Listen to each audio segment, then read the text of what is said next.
On la traitait de folle, cette mécanicienne aux outils rouillés et aux rêves inébranlables. Mais lorsque Charlotte Reeves hérita d'une cabane dans les arbres, cachée au plus profond des bois, de son défunt grand-père, elle mit au jour bien plus que l'histoire de sa famille. Elle découvrit un système énergétique autonome, dissimulé, d'une valeur de plus d'1 million de dollars. Ce qui avait commencé comme une étincelle d'émerveillement enfantin se transforma en une idée révolutionnaire. Désormais, ceux-là même qui se moquaient d'elle lui demandent comment ils peuvent aider.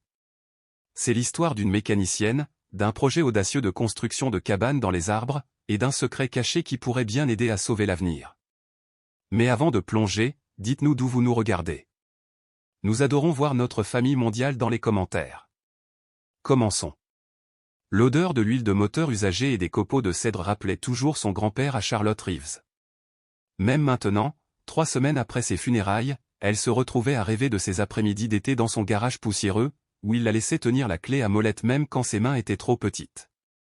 Charlotte était courbée sur une table de cuisine ébréchée dans une caravane délabrée, à la lisière de Willow Creek, une petite ville oubliée nichée entre des montagnes fatiguées et des voies ferrées rouillées. Le robinet derrière elle goûtait régulièrement. Le chauffage mural cliquetait comme s'il allait rendre l'âme pour de bon. Ses doigts calleux, tachés de liquide de frein, serraient une tasse ébréchée de café instantané froid. Éparpillés sur la table, il y avait des factures en retard, un avis d'expulsion rose vif, et le devoir d'orthographe de Ruby, sa fille de 9 ans, à moitié finie et maculée de minuscules empreintes de graisse. Elle repensa à la dernière chose que son grand-père lui avait dite. « Tu as toujours vu le monde un peu différemment, Charlie. Ne les laisse jamais t'enlever ça. » Elle avait ri à l'époque. Une femme mécanicienne dans une ville comme celle-ci, il la traitait de tout sauf de capable. Maintenant, alors que son gagne-pain s'effondrait et que sa fille la regardait, la lettre d'un avocat arriva, concernant une cabane dans les arbres. Charlotte n'avait jamais mis les pieds dans un bureau d'avocat auparavant. La dernière fois qu'elle avait porté quelque chose d'un accent grave peu près élégant, c'était aux funérailles de son grand-père, et même là, c'était un chemisier noir emprunté avec un bouton manquant. Maintenant, elle était assise rigidement sur une chaise en vinyle craquelé, face à Monsieur Ellison, un homme plus âgé aux yeux fatigués et à la voix rocailleuse enveloppée de velours. Il poussa un dossier de couleur manille sur le bureau et le tapota doucement. « Votre grand-père, Henry Reeves, a laissé un legs spécifique pour vous et votre fille, Ruby. » Charlotte cligna des yeux. Mon grand-père n'avait rien à léguer. Il avait à peine de quoi acheter des plaquettes de frein. Monsieur Ellison sourit faiblement. Eh bien, ce n'est pas tout à fait vrai. Il ouvrit le dossier, révélant une carte usée, une étrange clé sculptée dans le bois, et une lettre écrite de la main nette et appliquée de son grand-père. Ruby se pencha, les yeux écarquillés, le bout de son nez dépassant à peine du bord du bureau. « C'est une carte au trésor, chuchota-t-elle. Monsieur Ellison rit. D'une certaine manière, peut-être. Ce qu'il vous a laissé, c'est une cabane dans les arbres. Et pas n'importe quelle cabane, une qu'il a construite lui-même il y a des années sur une parcelle de terre qu'il possédait juste à l'extérieur de la forêt nationale. » Charlotte fronça les sourcils. « Attendez, une vraie cabane dans les arbres ? Je croyais que c'était juste une histoire, quelque chose qu'il avait inventé pour divertir Ruby. » Monsieur Ellison secoua la tête. « Elle est très réelle et inhabituelle. Elle se trouve sur un terrain privé d'environ 20 acres. La structure et un périmètre de 20 pieds autour d'elle vous appartiennent toujours. Le reste a été donné aux services forestiers sous des conditions très spécifiques. » Charlotte fixa la clé. Elle ne ressemblait à aucune clé qu'elle avait jamais vue. Sculptée dans du bois sombre, lisse comme une pierre de rivière, elle avait la forme d'un petit arbre, les branches s'enroulant vers le haut, les racines se tordant le long de la tige comme des veines. Elle était magnifique et étrangement lourde. « Il a fait ça ?» demanda-t-elle doucement. Monsieur Ellison hocha la tête. « À la main ? Il vous a laissé ça et un message. » Il lui tendit l'enveloppe. Elle hésita, puis l'ouvrit, ses doigts tremblants plus qu'elle ne voulait l'admettre. « Charlie, si tu lis ça, je suis parti. Mais le travail ne l'est pas. Tu as toujours vu la beauté dans des choses que la plupart des gens manquaient. C'est pourquoi je te l'ai laissé. Pas la maison, pas la terre, l'idée. C'est plus que des planches et des clous. Tu comprendras quand tu la verras. Emmène Ruby. Elle saura quoi chercher. Grand-père. » Charlotte plia lentement la lettre, la pressant contre sa poitrine un instant. Elle ne croyait pas au signe ou au destin, la vie s'en était assurée. Mais quelque chose dans la façon dont il avait écrit l'idée fit naître une étrange chaleur dans sa poitrine. Elle regarda Ruby, qui avait pris la clé et la tournait dans ses mains comme si elle était en or. « On peut y aller, maman, chuchota TL. S'il te plaît. » Le lendemain matin, Charlotte avait emprunté un vieux pick-up à un ami du garage automobile. Elles emballèrent des sandwichs, une lampe de poche, de l'eau embouteillée et un petit sac pour la nuit, au cas où. Les indications les menèrent à des kilomètres de la ville sur un chemin de gravier étroit, presque caché par les broussailles envahissantes et les ronces. Finalement, le chemin se transforma en rien d'autre que 2 traces de pneus usés sur le sol de la forêt. « Tu es sûr que c'est le bon chemin ?» marmonna Charlotte, plissant les yeux vers la carte à nouveau. Ruby, assise sur le siège passager, montra du doigt devant. « Regarde, il y a une marque rouge sur cet arbre. » C'est ce que dit la carte. C'est ça. Elle avait raison. Juste devant, un ruban de tissu rouge délavé flottait d'une branche d'un pin ancien. Elles se garèrent dans une petite clairière où la lumière du soleil se déversait comme de l'or sur la terre moussue. Il n'y avait aucun signe de structure, pas d'échelle, pas d'escalier, rien que des arbres si hauts qu'ils semblaient soutenir le ciel. Puis Ruby halta. « Maman, regarde. » Ce n'était pas juste une cabane dans les arbres. C'était une cathédrale cachée dans la canopée, construite dans le plus grand séquoia qu'elle ait jamais vu. La structure s'élevait en 12 spirales, suivant la courbe du tronc. Plusieurs niveaux connectés par ce qui ressemblait à une rampe en bois qui s'enroulait doucement vers le haut. Des panneaux de verre scintillaient au soleil, reflétant les feuilles et le ciel, comme si l'ensemble avait poussé de l'arbre lui-même. Charlotte fit un pas en avant, la bouche ouverte d'admiration. C'est incroyable. Au pied du tronc, niché dans les racines, se trouvait une porte en bois sculptée. Pas de poignée, pas de serrure, juste une indentation circulaire de la taille de la clé. Ruby la regarda. « Je peux le faire ?» Charlotte lui tendit la clé. Ruby s'avança, l'inséra dans la rainure et la tourna. Un doux carillon retentit comme le vent à travers des clochettes, et la porte s'ouvrit avec un doux soupir. À l'intérieur, l'air était frais et pur. La lumière filtrait à travers les fenêtres comme si elle les avait attendues. Un panneau de contrôle en bois et en cuivre brillait doucement au centre. Des écrans s'illuminèrent, affichant la température, les niveaux d'énergie solaire, la pureté de l'eau. Un petit message apparut sur l'écran principal. « Bienvenue, Charlotte et Ruby. Le reste se révélera quand vous serez prêtes. » Charlotte fixa l'écran, sans voix. Ses mains tremblaient.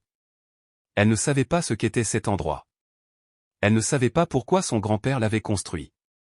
Mais au plus profond de ses os, elle savait une chose. Ce n'était pas une cabane dans les arbres. C'était bien, bien plus. Charlotte s'attendait à des craquements de bois, peut-être un vieux sac de couchage, quelques outils oubliés. Ce à quoi elle ne s'attendait pas, c'était une technologie qui semblait tout droit sortie d'un musée scientifique.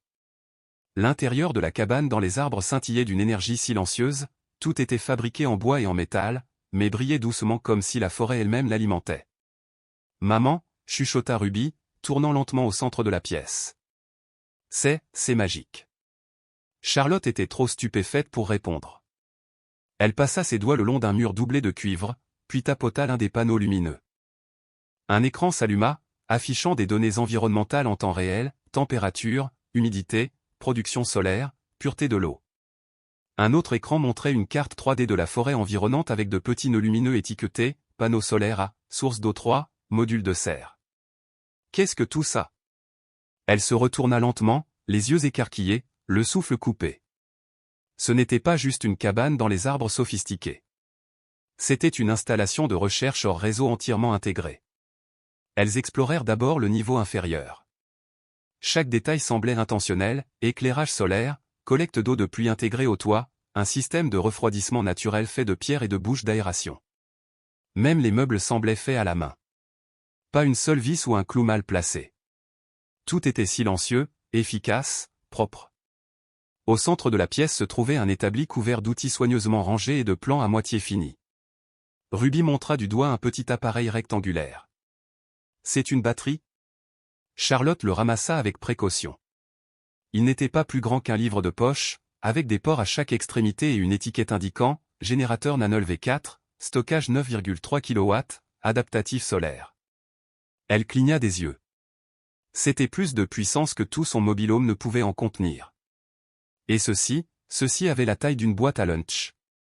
Où a-t-il bien pu se procurer ça, chuchota-t-elle. Sur le mur à proximité, Charlotte aperçut un tiroir étiqueté « Index des prototypes ». À l'intérieur se trouvaient des dizaines de dossiers, chacun écrit à la main par son grand-père.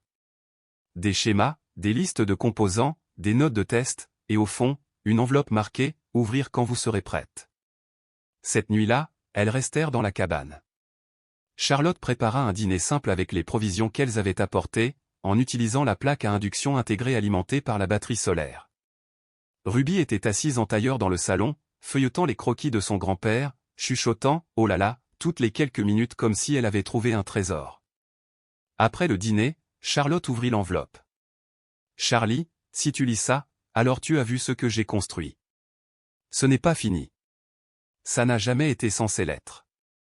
C'est un début. Tu vois, je n'essayais pas de construire une cachette. Je construisais une preuve de concept que les gens peuvent vivre hors réseau en harmonie avec l'environnement et prospérer. Pas seulement survivre, prospérer. Pas de pétrole, pas de gaz, pas d'eau gaspillée, pas de pollution. Tout cela a été construit avec des matériaux locaux, une technologie solaire et quelques astuces mécaniques ingénieuses. Tu apprécierais cette partie. Tu as toujours su comment prendre avec un moteur. Tu trouveras le reste caché en dessous. La clé est entre tes mains et l'a toujours été. Je t'aime, ma puce. Grand-père. Charlotte lut la lettre 2 fois, puis une 3e. Il y avait plus. Il leur fallut 1 heure pour le trouver. Ce fut Ruby qui remarqua un panneau de plancher qui sonnait différemment lorsqu'on le tapotait, creux en dessous. Charlotte s'agenouilla, traça le grain du bois, et découvrit un petit panneau incrusté d'un motif sculpté qui correspondait à la clé en forme d'arbre. Elle inséra la clé dans le panneau, la tourna et retint son souffle. Le panneau cliqueta, puis s'ouvrit, révélant un escalier en spirale qui descendait au cœur de l'arbre. Elles le fixèrent, stupéfaites. « Tu veux y aller la première ?» demanda Charlotte. Ruby rayonna. « Évidemment. » Ce qu'elles trouvèrent sous terre fit plier les genoux de Charlotte. Le sous-sol était immense et époustouflant. Des murs tapissés de convertisseurs solaires, de systèmes avancés de purification de l'eau, de jardins verticaux miniatures qui brillaient d'une douce lumière LED. Un coin de la pièce contenait de petits modèles de logements faits de matériaux imprimés en 3D et d'argile naturelle. Au centre de l'espace se trouvait une table d'exposition en verre éclairée par le dessous, montrant un plan numérique de quelque chose appelé « projet foyer, conception de communauté autonome ». Cela ressemblait à une ville entièrement alimentée par des énergies renouvelables, conçue pour purifier sa propre eau, cultiver sa propre nourriture et ne laisser aucun déchet. Une petite note manuscrite était scotchée à côté de l'écran. Coût de construction projeté, 1,1 million de dollars. Indépendance énergétique projetée, 100%. Émission, 0%. Entretien, autosuffisant. Statut, prêt pour le prototypage. Charlotte s'assit, le cœur battant. Ce n'était pas juste une cabane dans les arbres excentriques. C'était le plan d'une révolution.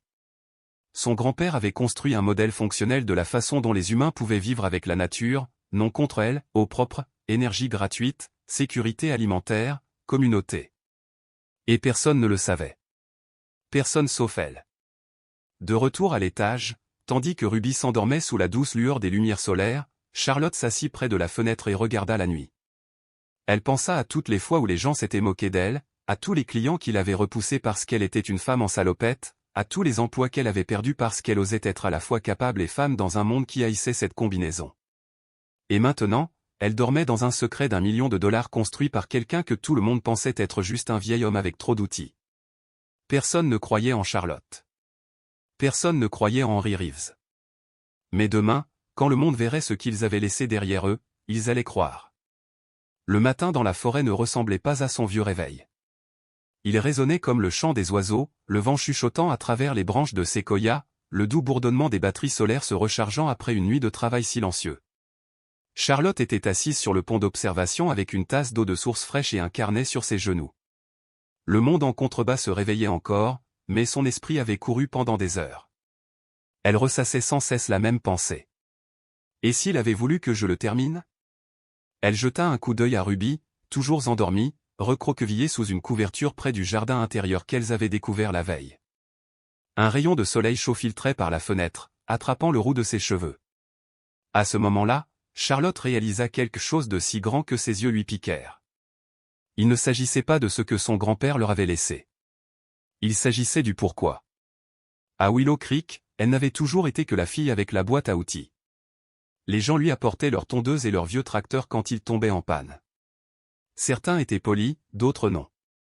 Les hommes du garage la laissaient travailler, bien sûr, mais seulement quand ils étaient trop paresseux pour le faire eux-mêmes. Elle savait qu'ils se moquaient d'elle dans son dos. Une femme réparant des carburateurs, construisant quoi que ce soit. Elle était tolérée, mais jamais prise au sérieux.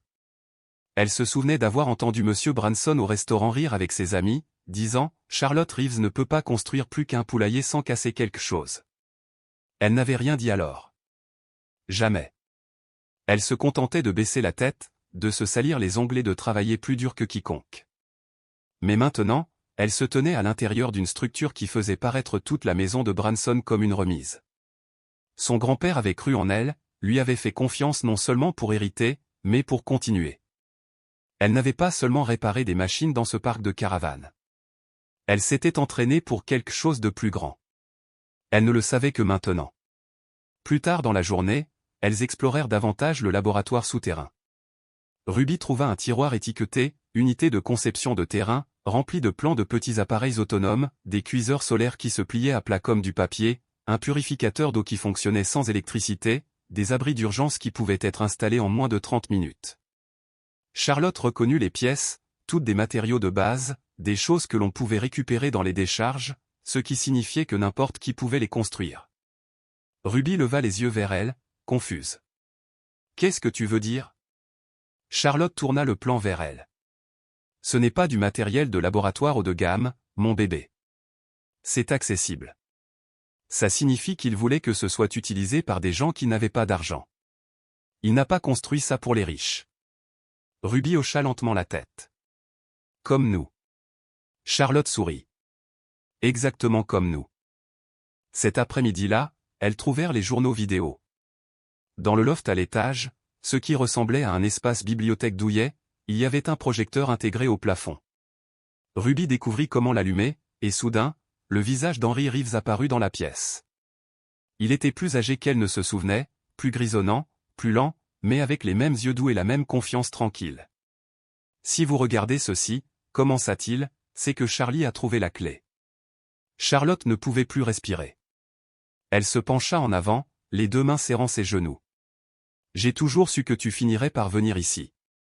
J'ai construit ça pour toi. Pour elle, pour quiconque croit encore que le monde peut être meilleur qu'il ne l'est. On se moquera de toi. Je le sais. On s'est moqué de moi aussi. Mais un jour, quelqu'un verra ce qu'il y a là-dedans et réalisera que ce n'est pas faux. C'est possible. » Il fit une pause. Son expression s'adoucit. « Charlie, cet endroit n'est pas fini. Je n'ai plus eu le temps. Mais toi, tu en as. » Charlotte essuya rapidement sa joue, faisant semblant de ne pas pleurer tandis que Ruby posait sa tête sur son épaule. « Je n'ai jamais voulu fuir le monde, » dit Henry, la voix presque brisée. « Je voulais lui donner quelque chose de mieux, quelque chose qui puisse me survivre. Peut-être nous survivre à tous. » L'écran devint noir, et dans le silence, Charlotte entendit enfin ce qui avait toujours été enfoui sous le bruit de la survie, un but.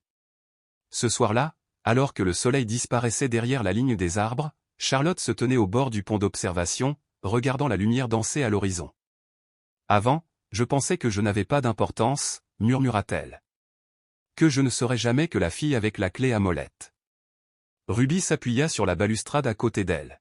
« Mais tu as de l'importance maintenant, » dit-elle doucement. « C'est toi qui dois le terminer. » Charlotte rit doucement, essuyant une autre larme. « Non, ma chérie, » dit-elle, passant un bras autour de sa fille.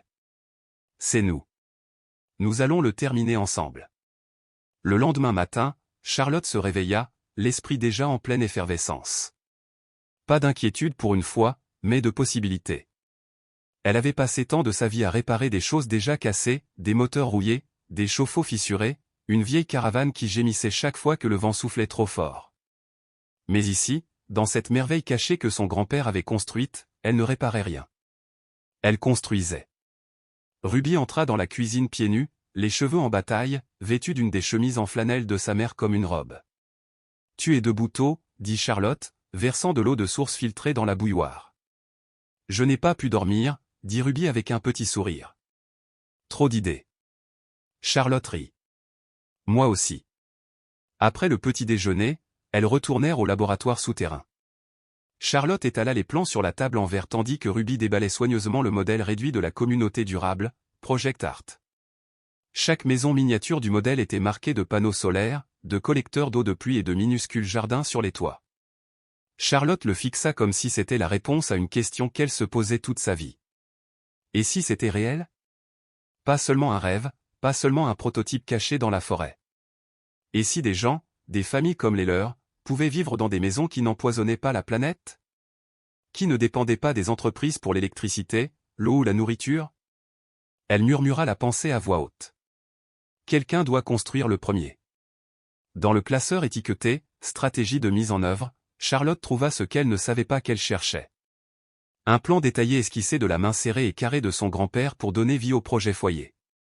Il y avait des sections intitulées « Sensibilisation communautaire »,« Approvisionnement en matériaux »,« Région à faible coût »,« Licence open source »,« Modèle de formation de bénévoles ». Son grand-père n'avait pas seulement été un ingénieur de génie. Il avait été un visionnaire, quelqu'un qui voulait rendre ses solutions accessibles, pas seulement impressionnantes. Et au bas d'un dossier, il y avait une seule phrase tapée qui envoya un choc droit au cœur de Charlotte.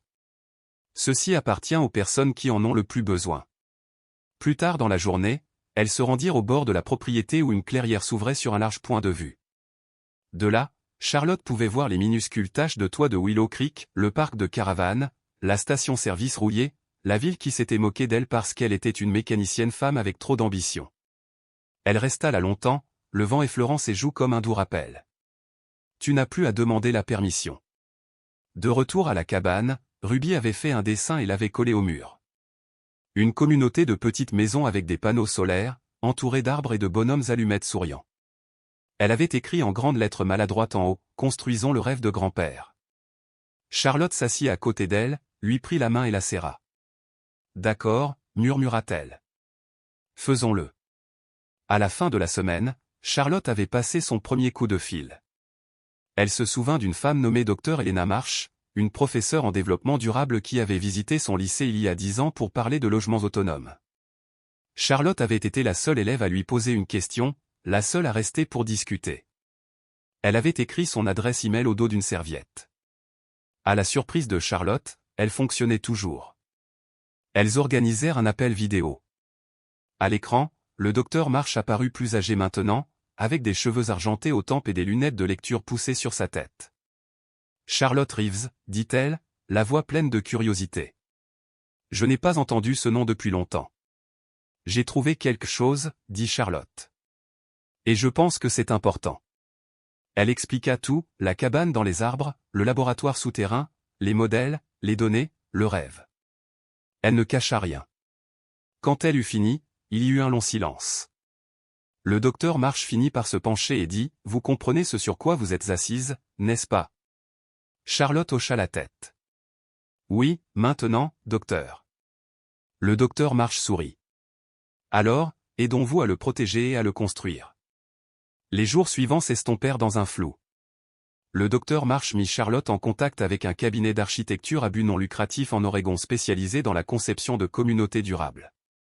Ils offrirent de l'aider à traduire les modèles de son grand-père en plans modernes. Un groupe technologique de Seattle en entendit parler et offrit son assistance pro bono pour la défense des brevets. Et une petite équipe d'ingénieurs en environnement, toutes des femmes, se porta volontaire pour visiter le site et évaluer à quel point les inventions du laboratoire étaient proches d'une mise en œuvre réelle. Charlotte se tenait sur le pont de la cabane un après-midi, les regardant arriver, un groupe d'esprits brillants, enthousiastes, déterminés, pleins de questions, et tous la regardaient comme si c'était elle qui avait tout commencé. C'était terrifiant et magnifique. Ce soir-là, alors qu'elle bordait Ruby dans le lit intégré sous la fenêtre de la cabane, la petite fille leva les yeux vers elle et dit, « Tu crois que les gens vont nous croire maintenant ?» Charlotte marqua une pause, puis sourit. « Ils ne nous croiront pas seulement, mon bébé. Ils voudront se joindre à nous. » Dès la 3e semaine, Charlotte se reconnaissait à peine. Non pas qu'elle ait changé de vêtements, elle portait toujours les mêmes bottes de travail, des jeans tachés d'huile et ce bandana rouge délavé que Ruby insistait à appeler sa couronne d'inventrice. Non, c'était quelque chose de plus profond. Elle avait passé toute sa vie à se faire petite, à s'excuser, à s'estomper pour que les gens ne se sentent pas menacés par ce qu'elle savait, ou pire, par ce qu'elle pouvait faire. Maintenant, elle se retrouvait devant un groupe d'ingénieurs, d'architectes, d'étudiants et de scientifiques de l'environnement, et tous l'écoutaient. Pas pour lui faire plaisir, mais pour l'écouter. Chaque matin commençait de la même manière. Charlotte et Ruby parcouraient le périmètre du sentier de la cabane, vérifiant les relevés solaires, nettoyant les panneaux, surveillant la pureté de l'eau de la source. Elles enregistraient les données, tenaient désormais des journaux, non pas parce que quelqu'un leur avait dit, mais parce qu'elles géraient une véritable installation de recherche. Chaque soir, elles rencontraient la petite équipe qui campait maintenant à proximité. Elles examinaient les plans, débattaient des plans de mise en œuvre éthique, affinaient les conceptions des prototypes. Charlotte n'avait jamais été à l'université, n'avait même jamais quitté l'État. Mais ici, au cœur des séquoias, elle dirigeait quelque chose de réel, quelque chose qui comptait. Un soir, Charlotte bricolait le générateur Nanel au niveau inférieur lorsqu'elle entendit des pas feutrés derrière elle. C'était Lena, l'ingénieure en chef de l'Oregon, qui avait rejoint le projet quelques jours plus tôt. « J'ai un doctorat en énergie durable », dit Lena, s'accroupissant à côté d'elle. « Et je ne sais toujours pas comment vous venez de faire ça. » Charlotte sourit à moitié, s'essuyant les mains sur son jean. « Je l'ai juste écouté. Les machines parlent. Il faut juste apprendre leur langue. » Lena hocha la tête, la regardant. « Vous avez déjà pensé à enseigner ça? Votre esprit ne suit pas les règles.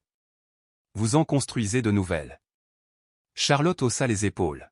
« Je n'ai jamais pensé que quelqu'un écouterait. » Lena sourit. « Ils écoutent maintenant. » Et ils écoutaient. Des vidéos ont commencé à devenir virales. Des photos de la cabane, surnommée en ligne « La révolution du séquoia », ont été publiées sur des blogs et des forums de durabilité, puis dans des podcasts, puis dans les nouvelles nationales. Une journaliste de San Francisco a parcouru le sentier avec une équipe de tournage. Elle s'attendait à une charmante histoire de femme des bois. Au lieu de cela, elle est repartie avec des images d'un laboratoire autonome fonctionnel produisant de l'énergie propre et de l'eau à partir de pièces récupérées. Le titre disait « La mécanicienne de Willow Creek nous a peut-être montré l'avenir de la vie durable ». De retour en ville, tout a changé.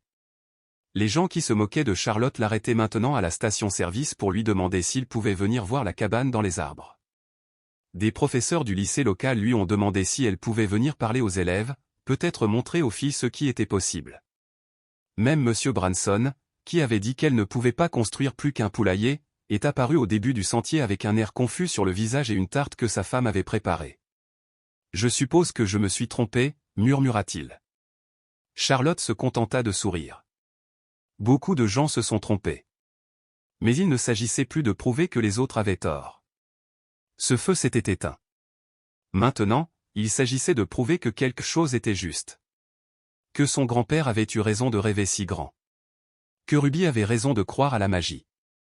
Que peut-être, juste peut-être, Charlotte Reeves était exactement ce dont ce monde avait besoin. Tard un soir, Charlotte était assise au sommet de la cabane, le dôme d'observation ouvert sur les étoiles, Ruby blottie à côté d'elle, endormie. La forêt était silencieuse, à l'exception du léger bourdonnement de l'énergie solaire stockée et du doux ruissellement de l'eau de source filtrée. Elle sortit son journal, celui qu'elle avait commencé le jour où elles avaient découvert le laboratoire souterrain, et écrivit, jour 21. Je pensais que le monde n'avait pas de place pour des gens comme moi. Trop brute, trop bruyante, trop têtue, trop. En fin de compte, c'est exactement ce dont le monde avait besoin. Quelqu'un qui ne recule pas quand les choses deviennent difficiles. Quelqu'un qui regarde un tas de ferraille et y voit un avenir. Quelqu'un qui sait que construire quelque chose de mieux ne demande pas de diplôme, ça demande du cœur. Et j'en ai. Elle ferma le journal et embrassa le front de Ruby. Dors bien, petite bâtisseuse, murmura-t-elle. Demain, nous concevrons un nouveau type de foyer. La conférence de presse n'était pas quelque chose que Charlotte avait planifié. En fait, lorsque l'organisme de bienfaisance environnementale l'a suggéré, son premier réflexe a été de dire non. Elle n'était pas une oratrice. Elle n'était pas raffinée. Elle ne possédait même pas de blazer. Mais debout sur cette scène improvisée sous les séquoias imposants qui avaient jadis abrité le secret de son grand-père, elle ne se sentait plus petite. Elle sentait que les racines sous ses bottes la soutenaient. Le champ devant elle était bondé, journalistes, scientifiques, habitants de la ville, étudiants, bâtisseurs, rêveurs, et au premier rang, juste à côté d'une pancarte peinte à la main, « Vas-y maman », se tenait Ruby, souriant si largement que ça faisait mal aux yeux. Charlotte s'approcha du micro, prit une profonde inspiration et dit la vérité. « Je ne suis pas une inventrice, dit-elle. Je ne suis pas une PDG. Je n'ai pas été à l'université. Je répare les choses. C'est ce que je fais. » Elle marqua une pause, ajustant le micro tandis que sa voix tremblait. Pendant des années, les gens se sont moqués de moi, m'ont dit que je perdais mon temps, qu'une femme n'avait pas sa place sous un capot ou derrière un établi. Certaines personnes bougèrent sur leur siège. D'autres baissèrent les yeux. Avant, je les croyais. Elle scruta la foule, puis leva les yeux vers la cabane derrière elle, ses panneaux solaires brillant dans la lumière du matin. Mais ensuite, j'ai trouvé cet endroit, et j'ai réalisé que peut-être ils avaient tort. Peut-être que le problème n'était pas moi. Peut-être que le problème était que le monde n'était pas prêt pour des gens comme nous. Des gens comme son grand-père. Des gens comme Ruby. Des gens qui construisent des choses à partir de rien. Charlotte prit une profonde inspiration et continua. Mon grand-père a construit cette cabane pour prouver que nous n'avons pas besoin de corporations milliardaires pour mieux vivre. Nous n'avons pas besoin de polluer notre air et d'empoisonner notre eau pour survivre. Nous n'avons pas besoin de détruire la planète pour maintenir les lumières allumées. Elle désigna les écrans lumineux au bord de la plateforme affichant la production d'énergie en temps réel, les relevés de qualité de l'air et les mesures de filtration de l'eau. Tout cela, chaque centimètre, a été construit en utilisant des pièces récupérées, des panneaux solaires, de l'eau de pluie et de l'imagination. Pas de pétrole, pas de fil du réseau, pas de déchets. Une ondulation traversa la foule. Ce n'est pas de la science-fiction. Ce n'est pas un fantasme. C'est là. Ça marche. Et nous voulons le partager. Charlotte fit une pause, puis se pencha légèrement vers le micro. Nous rendons public tout ce que mon grand-père a conçu. Chaque plan, chaque test, chaque échec, chaque succès. Des halètements résonnèrent depuis la loge de presse. Quelqu'un cria « Attendez, gratuitement ». Charlotte hocha la tête. Gratuitement ? En open source. Domaine public. Parce que cela n'appartient pas à une seule personne. Cela appartient à tous ceux à qui on a dit qu'ils n'étaient pas assez. Un instant de silence, puis des applaudissements, et puis comme une vague se brisant sur la rive, des acclamations. Pas des applaudissements polis, pas des applaudissements pour la presse, mais un bruit réel, guttural, joyeux. Charlotte cligna rapidement des yeux, mais pas assez vite pour arrêter les larmes. Plus tard, alors que la foule commençait à se disperser et que les journalistes faisaient la queue pour des interviews, Ruby courut et lui attrapa la main. « Tu étais incroyable », chuchota-t-elle, serrant fort. Charlotte s'agenouilla à sa hauteur. « Tu sais que ce n'était jamais juste à moi, n'est-ce pas ? C'était toujours à nous. » Ruby rayonna. « Alors, qu'est-ce qui se passe maintenant ?» Charlotte se leva, se tourna vers la cabane et sourit. « Maintenant, nous allons en construire plus. » Dans les mois qui suivirent, le projet Foyer passa du concept à un mouvement. 3 communautés pilotes furent approuvées dans des zones à faible revenu à travers le pays, toutes basées sur les conceptions originales d'Henry Reeves. Charlotte fut invitée à prendre la parole lors de sommets environnementaux, à diriger des panels de conception, même à enseigner en tant que conférencière invitée dans des universités qui n'avaient jamais entendu son nom auparavant. Mais elle rentrait toujours chez elle chaque soir, dans la cabane, auprès de Ruby, dans les bois, au chuchotement des branches de séquoia lui rappelant qui elle était et pourquoi tout avait commencé. Un soir, des mois après la conférence de presse, Charlotte se tenait de nouveau au bord du belvédère. Cette fois, elle n'était pas seule. Une jeune fille, pas plus de 12 ans, se tenait à ses côtés. Ses mains étaient couvertes de graisse, ses cheveux attachés en une queue de cheval désordonnée, ses yeux brillants. « J'ai entendu ce que vous avez fait, » dit la fille. « Et je veux aussi construire des choses. Mais les gens disent que je suis trop petite, trop bruyante, trop bizarre. » Charlotte s'accroupit à côté d'elle et sourit. « Tu sais ce que mon grand-père me disait. » La fille secoua la tête. « Le monde a besoin de plus de bizarrerie, de plus de bruit, de plus d'audace. C'est de là que viennent toutes les bonnes choses. » La fille sourit. « Et juste comme ça, La prochaine bâtisseuse était née. Ce qui a commencé comme une mécanicienne raillée dans une ville oubliée est devenu la leader d'un mouvement qui pourrait bien changer notre façon de vivre sur cette planète. Et cela n'est pas arrivé parce qu'elle a eu de la chance. C'est arrivé parce qu'elle a osé croire que ses mains, les mêmes couvertes de graisse et de cicatrices, pouvaient construire quelque chose que personne d'autre ne pouvait voir. Les plus grandes idées sont souvent cachées dans le cœur des gens que personne ne remarque. Les filles au fond de la classe, les mères célibataires aux mains calleuses, les rêveurs au carnet désordonné. Charlotte n'a pas seulement réparé des machines. Elle a reconstruit la confiance en elle-même, en sa famille, et en ce qui est possible. Et si elle a pu le faire, vous le pouvez aussi. Fin. À suivre, 2 autres histoires réelles de héros improbables qui ont tout changé. Cliquez pour continuer à construire avec nous, et n'oubliez pas de vous abonner si vous croyez que les secondes chances et les rêves audacieux comptent encore.